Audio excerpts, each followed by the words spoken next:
Alright, welcome guys. Alien Earth Season 1 Episode 7 Emergence. We've officially jumped the shark. There's good aliens.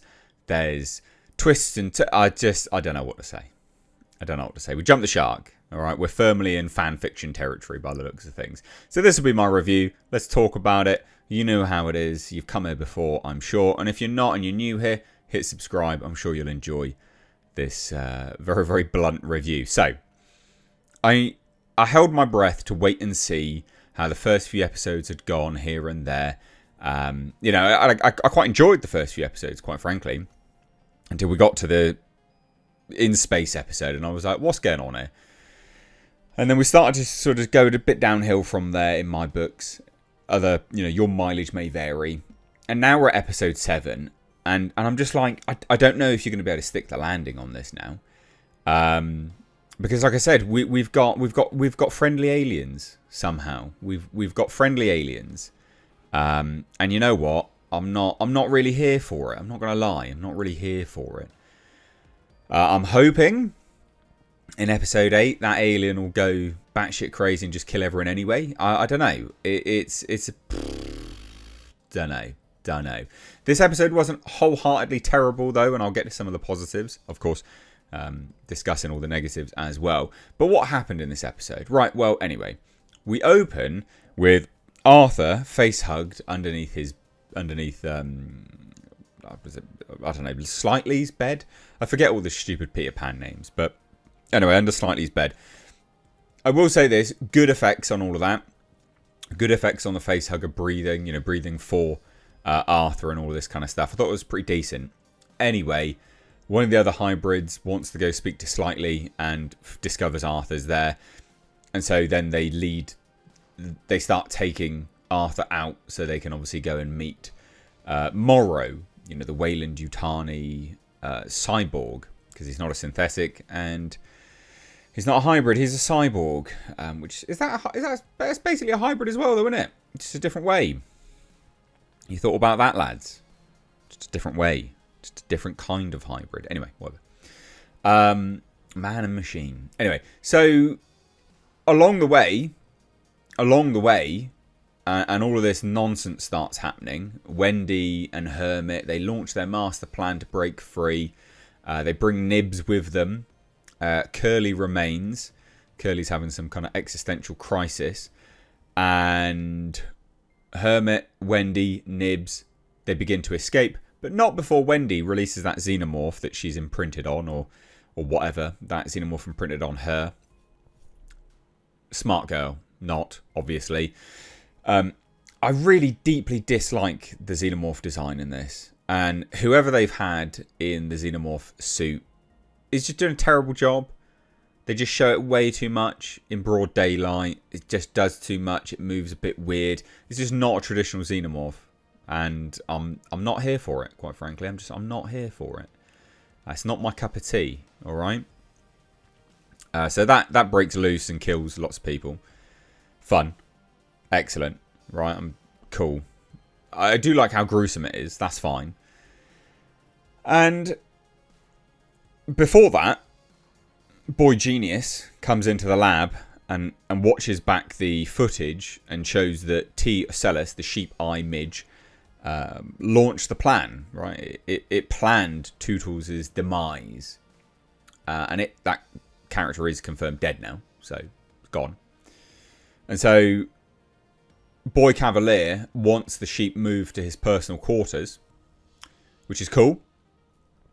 That's cool. So whilst all this is happening, Wendy breaking free and setting the Xenomorph out and all this kind of stuff, Boy Cavalier speaks to the sheep, shows it pie, or at least part of pie, and asks it, what is next? What's next? And it stamps its feet and it does the numbers of pi. While stating, he stated anyway, that any advanced civilization would know what is next. So what's next? Obviously, this captivates Boy Genius. He's positively erect at this, I'm sure. No longer does he have to deal with idiots around him. He can finally speak to something intelligent. I mean, it's an alien, so it'll be interesting at the very least. He can have an interesting conversation. And that is what sets the stage for the next episode, which is, presumably, because he says we should put it into a human, you know. We should put it into a human. Now, his right-hand man is like, right, yeah, we'll get one of the mold scrapers. I'll create a list. And he's like, no, I've got the perfect person. And I'm guessing it's probably going to be the scientist that's left. I'm guessing it's going to be the scientist that is left. The woman. Dame Silver. And if so, that'll be interesting.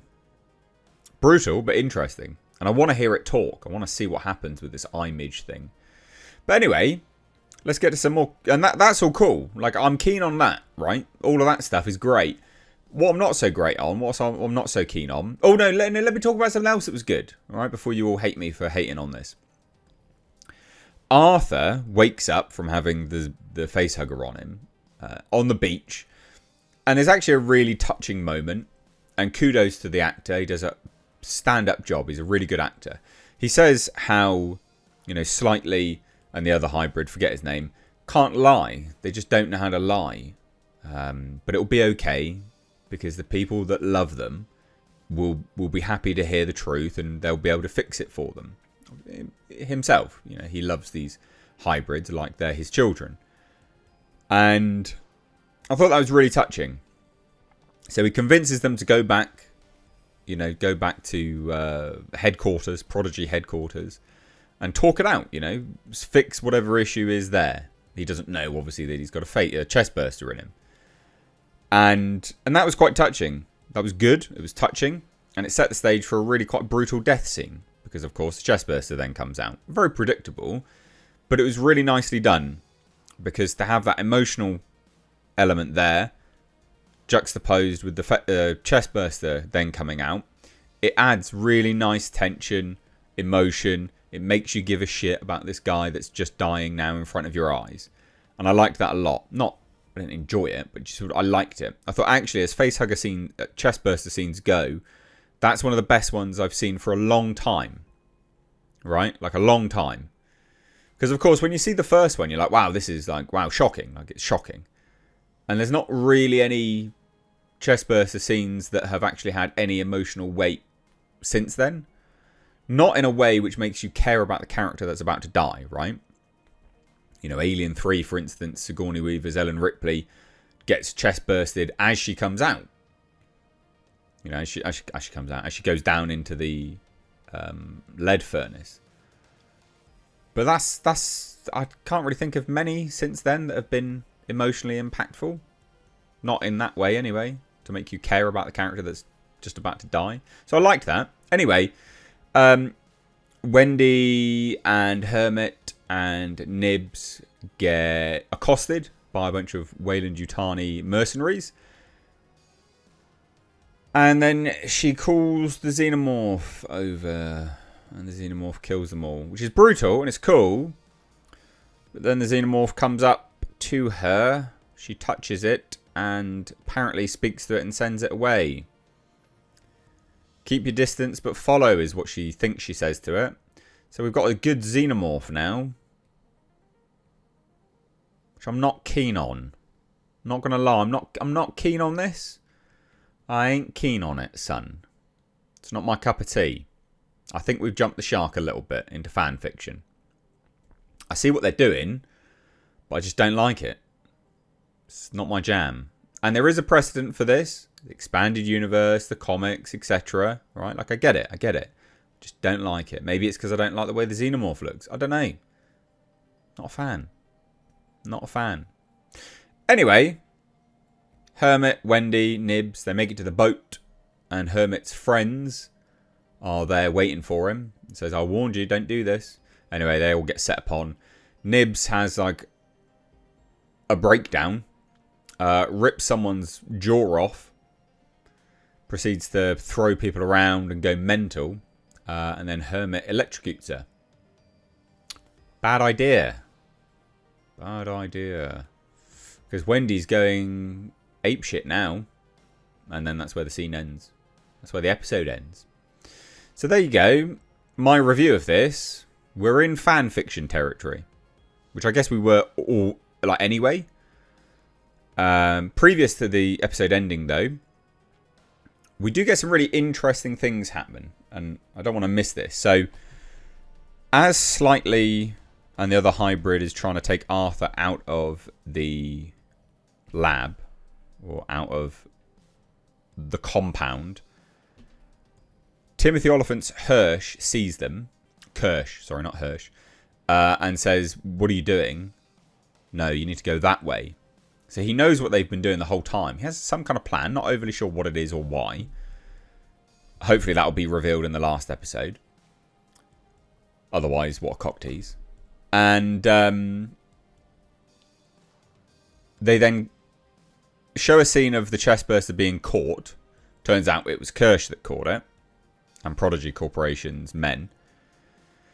Because when Morrow finds the boys, takes them to, obviously, the compound with the Weyland-Yutani mercenaries, who's waiting for him? Well, Kersh is.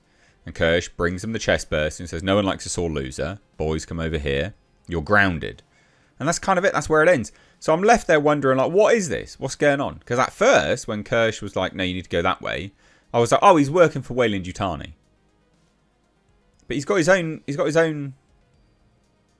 mission going on there. I don't know why. I don't know what it is. No idea. Bit peculiar, this. Maybe it was because he knew Wendy was going to escape or something, and so he was like, "Well, we'll at least have one Xenomorph then, I guess." I don't know. It's all a bit weird. But that's intriguing still. But I'm just watching this like fan fiction now, I guess, because it's definitely not canon. Not in my head, anyway. Anyway, there you go. What do you guys think? Let me know down below. Bye now.